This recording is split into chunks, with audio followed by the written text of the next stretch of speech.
Hey Wargamers, welcome back to the channel Death from Above Wargaming. I'm Aaron. Kevin. Unboxing. This is the Inner Sphere Direct Fire Lance, but notice, Kevin, this is the Select Fire Lance. I wonder, did anybody notice that there was a typo? That sucks. That's what happens every now and then. But you know what? That's the only thing that is wrong with this box. You have to say it in a Steiner. Select Fire Lance! Select Fire Lance! It says it right on this side. It's just this side. It's just one side of it. Just the one side. Like, who? I don't blame Catalyst for that. I blame their Chinese. I blame Tops. Yeah. Blame Tops, yeah. I don't know. Anyway, like I was saying, that's the only thing wrong with this Lance. This thing's awesome. Marauder II. I admittedly throw out my boxes when I'm done. I know you keep them to... I want to keep them all on the shelf. Display. Yeah, but I mean, look how nice they got the nice, like, line art over here. Very and cool we talked stuff. about in the other video, the diorama in the inside of the box is Beautiful. just... It's a nice touch. Yeah. So the Marauder II, Orion, Crusader, Atlas. This box is like a must-have, I think, if One of the you are best. getting into the sport. Yeah, I mean, this is like your buddy just bought a clan star, and you're like, yeah, you want to wreck them. Yeah. I'm going to show him who's boss. This is fantastic. So, guys, we're going to dive into this one. We're going to get them on the turntable. We're going to show you the close-ups. I'm going to tell you what we think. We've got some Ironwind and some of the Alpha Strike plastics and even some of the newer, I think, better quality 3D prints to compare to. And then we'll see what we think. So, stick around. It's coming right up.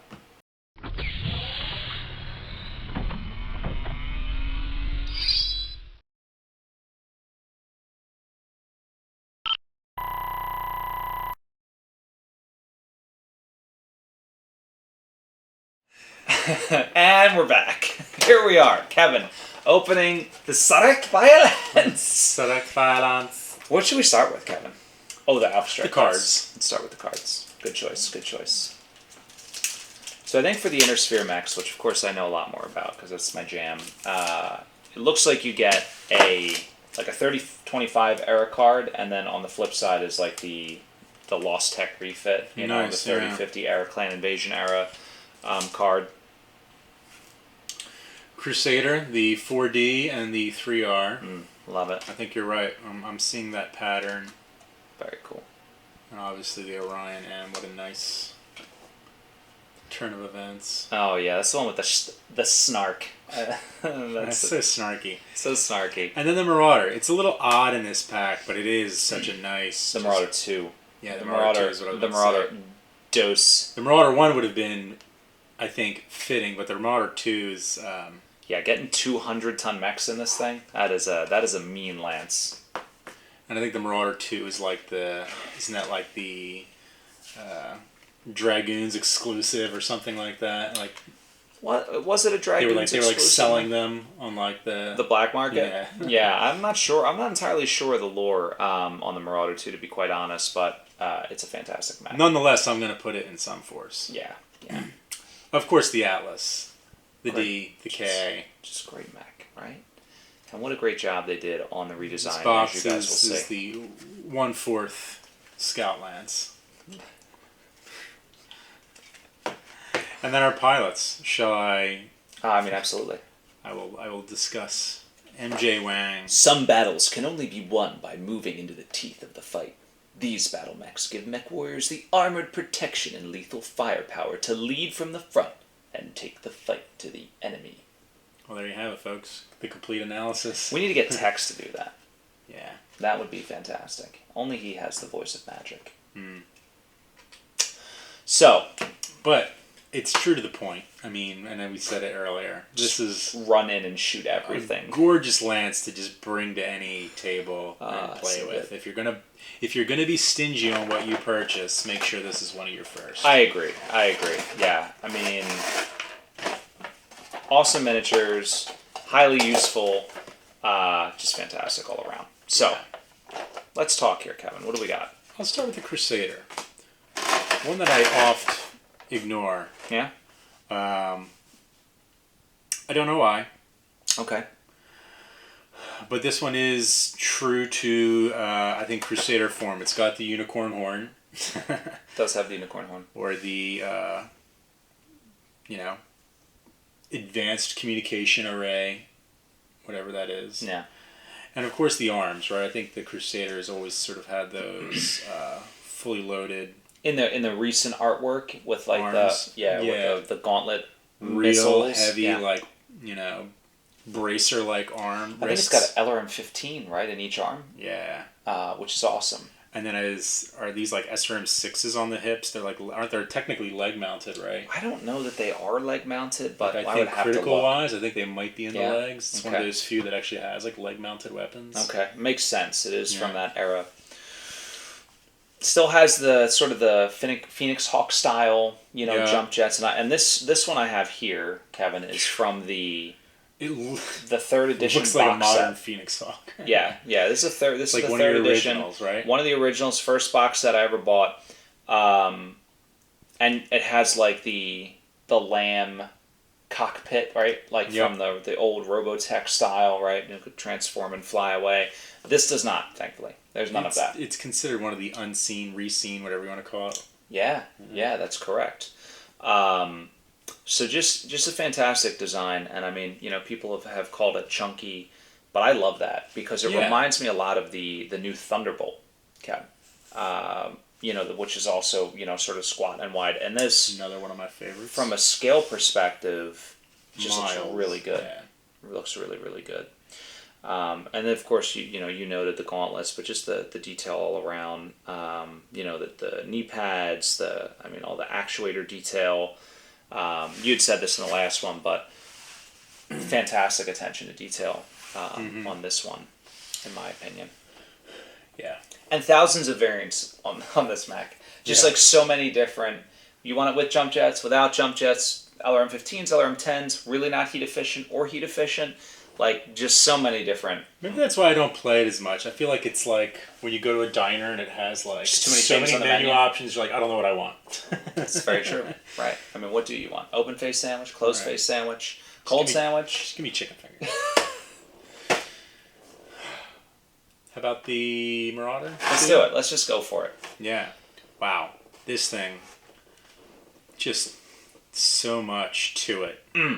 I mean, it's a Marauder, which I know you love. I do. A close cousin. It's older brother, I guess you would say.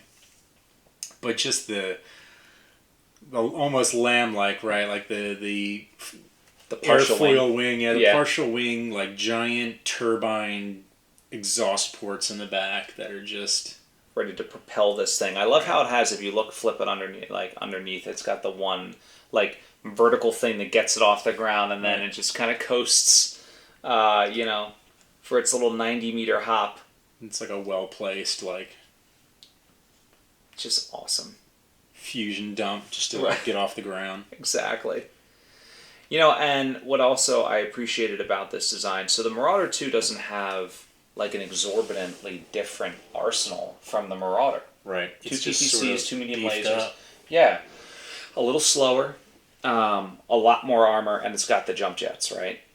So I brought Wave 1 Marauder conveniently to kind of compare it to, and you'll see like the gun barrels are scaled well, right? It's not like these arms are goofily bigger because it's 100 tons. Like everything scaled pretty well. And you modded this one, right? You kind of canted that barrel up a little bit? I believe I did, and possibly a torso twist on it as well,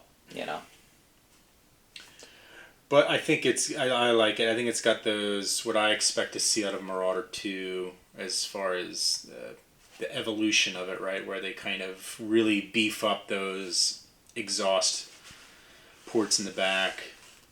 And, and I guess other than that, there's not a whole lot that's different other than just like a slight volumetric difference across the board. Yeah. I mean, and the sort of, even the legs, right, very similar in design, right? You can tell it was just sort of an evolution from one to the other. No complaints. Yeah. Excited to paint it up. I think it's really cool. Like even the shoulders, right? Like the shoulder plates, there's a lot of similarity. Like the way the actuators have that like sort of circle with the line through it, right? lot of cool stuff, like little hidden details in this one. And it looks like, it's interesting, it looks like this gun is 2 pieces, right? Like you can almost see the seam. Say this again? The top gun, like it almost looks like it's a separate piece, right? It's not just like one casting. Like it was glued on in the... Exactly, in the assembly process, and the arms as well, which is, I think, is a good thing, right? That's sort of a multi-part kit that, that was assembled for you. Which also... Although I know you're secretly wishing they just sent the separate parts. I can make it separate parts, Kevin. We can make it separate parts. So that's Marauder II. Very, very cool. Love that mech. And of course, again, battle value wise, it's not that expensive. Yeah. 2,000, I think. Was, for 100 tons, it's not that expensive. Yeah. Max armor, 100% too. So hard to take down. What's next? Little O. Well. Big O.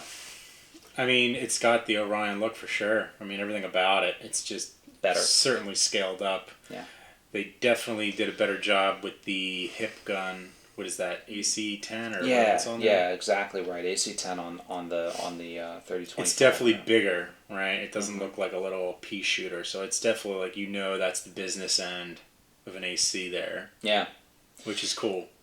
And the launcher, right, as well. So much more solid, more definition. That same kind of like bug-eyed, or I don't know how to describe it, that cockpit that's kind of very iconic of the Orion.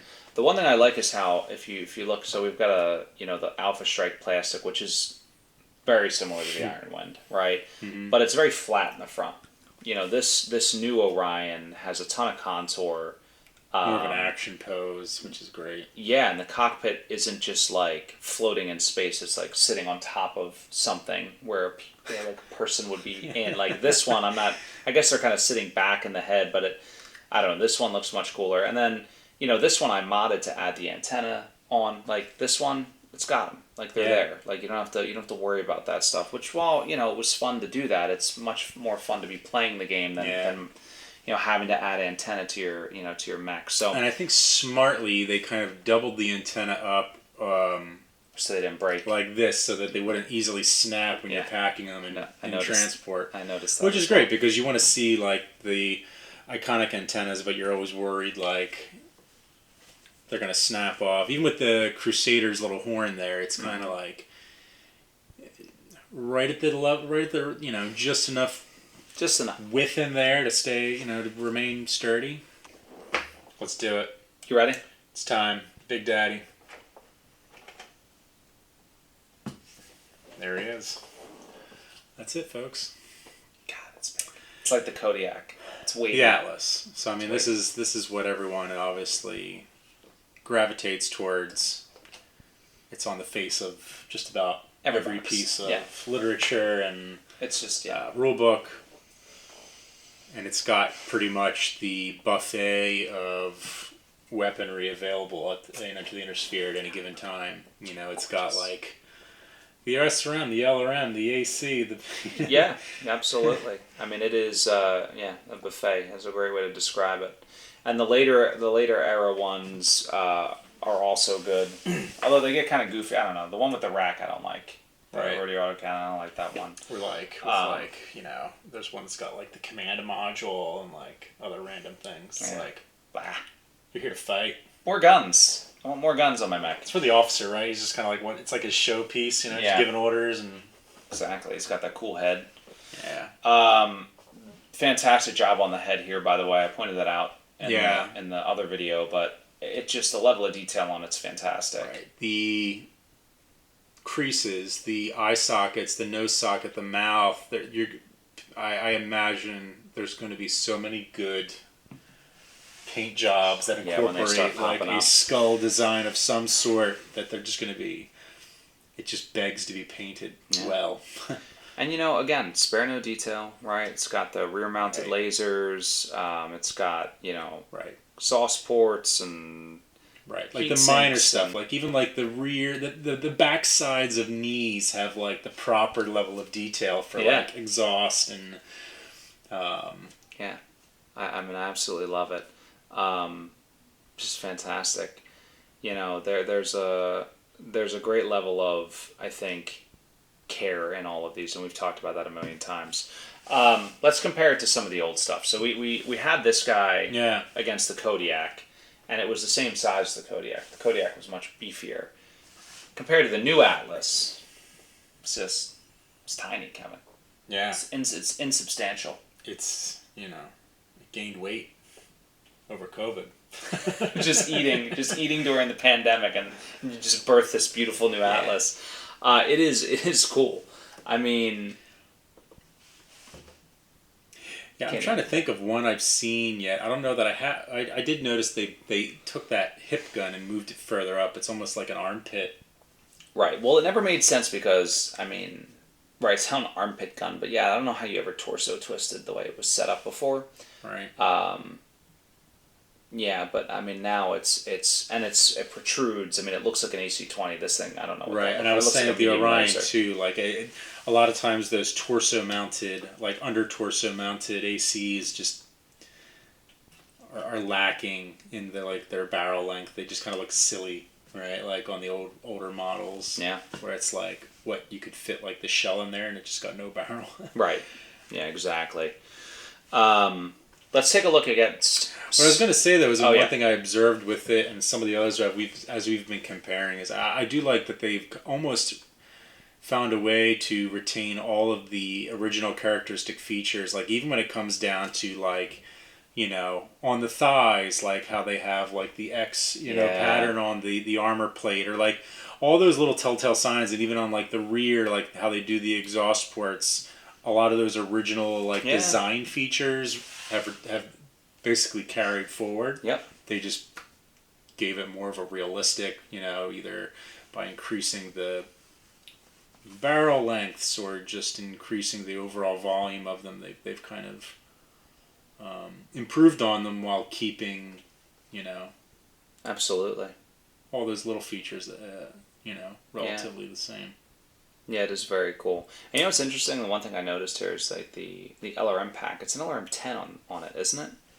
But all of them, they only have 5. It's like a twin actually, fire. It's a 20, isn't it? It also has an SRM 6. Which is up here. That's the one on the shoulder. Right, so that's the LRM 20. But I guess it just... I'm sure it's described where it's like multi-fire. Yeah, exactly. Very cool. It's kind of like the ACs where like technically like an AC-10 across like different manufacturers could be like any number of different calibers. It's just like the the overall like damage output. Right. Yeah. So this is a Polygon Masterworks sculpt here. Yeah. So a couple of things. I mean, it's got all the right proportions. I think the one thing that I will note, I don't know if that's where you're going, but like I like the heads up on this one. That one looks almost like, which it's fine. It's like down in the right. It's in the action, but it's like when you're looking at it on the table, and you're always going to be looking at it from sort of an isometric kind of view. Mm-hmm. That's like one of the most iconic features. The face of it. So you kind of want to lift that up a bit. It's very true. You want to see that. Well, the good news is, Kevin, I didn't glue the head in on this one, or so anything for that matter. So it is my fault. I could certainly tilt the head up on this one. I apologize to Polygon Masterworks. This is just Aaron's. Yeah, but I was going to say, it's funny, when I got these from Polygon, I was so thrilled comparing them to the Alpha Strike, right? Like, you're like, oh, that's an Atlas. Right, you could fit the old one inside there. It's like a battle armor suit for the old Atlas. And I think this still holds up, this one compared to this one. It's definitely a nice one to have around as a backup. Yeah, but definitely a very cool new miniature. I think just absolute fantastic design here. I'll get it back in the front with the Polygon one here. I mean, in a nutshell, I can't say it enough. I think that this is the one Lance pack that's like a must-have. I agree. So far, both of the Lance packs that we've looked at have been very good, sort of standalone. Like, you could buy it, you could play it. The Ad Hoc, I think, was a little weird in that it was like Kodiak and a bunch of 30-ton mechs. Possibly, hence the name Ad Hoc. It's just Ad Hoc. But yeah, this is fantastic. I mean, big points here in this Lance. It would cost a lot to put this on the table, but some really, really great mechs. And great things that you would use even as you're expanding your force. I mean, Orion, fantastic mech, tons of variants. Crusader, too many variants, fantastic. I mean, it's a Swiss Army knife. Right. This thing, you don't need any variants. You just need the old school 3025 one with the 2 PPCs, a large laser, and 2 mediums, and tons of heat sinks. Right. And same thing with the Atlas. Like, just right. fantastic. Great mechs. I mean, this one you could basically just pair off like the Atlas and the Crusader and the Orion and the Marauder and just have like a 2-on-2. That's a great point. If you want it's a good starter for like for you 40K guys out there that are just getting into it, right? Grab yourself one of these. You can split it with a buddy, and how much cheaper? You get this for less than the cost of one of those ridiculous Primaris 5-man packs. It might be the same cost as like as a single Imperial Guardsman, right? Like Space Marine Scouts. Yeah, the old ones, right? Not the new ones. I think they're like $50 now for a box of 5. Wow. Yeah, I mean, I don't know. It was definitely hitting that like 30 to 35 mark. Yeah, these I think they were $20, right? No, the latter, the prior. Yeah. Oh yeah, you might be right for the competition. For the Scouts, the Reavers, they were cool.